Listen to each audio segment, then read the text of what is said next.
Hi, my name is Chris Assad. I'm a robotics engineer at the Jet Propulsion Laboratory, or JPL.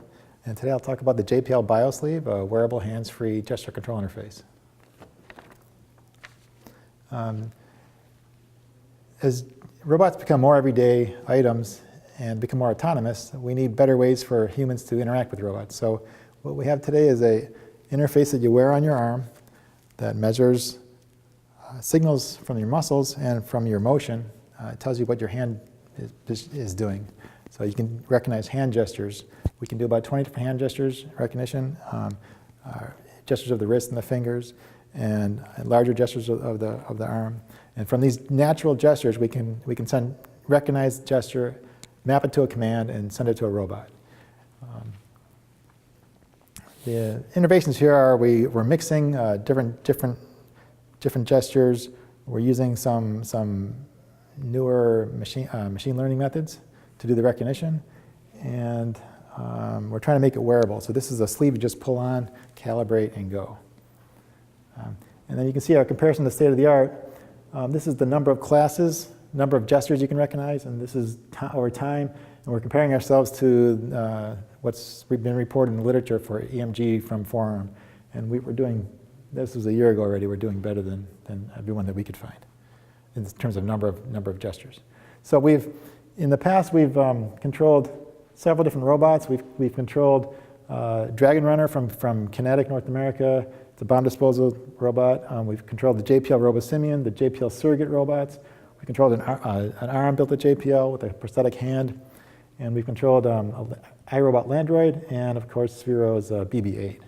So we're going to show you two demos today, one with the iRobot Landroid and one with the Sphero BB-8.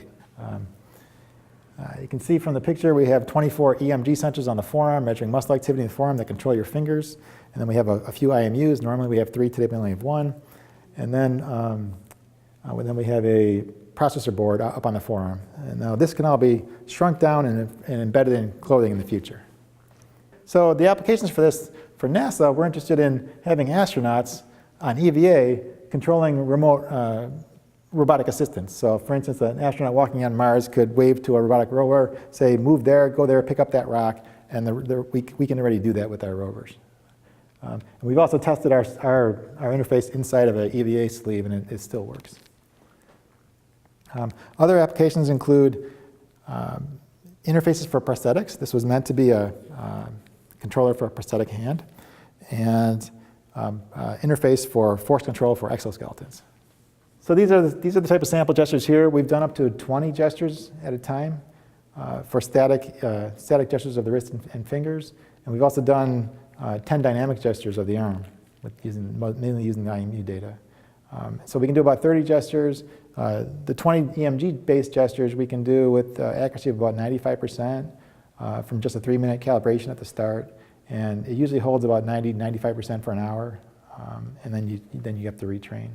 So we're working on getting it to the performance to last longer without a retraining, and to get a higher accuracy, of course, on the gesture, and increase the number of gestures.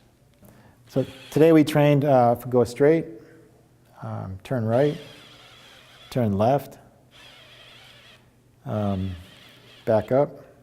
This is supposed to be stop, and then we had a do your dance gesture. So we can change that gesture set. We can also change the command set. So thanks for watching the demo. My name is Chris Assad. I'm from the Jet Propulsion Laboratory. You can reach me at chris.assad@jpl.nasa.gov.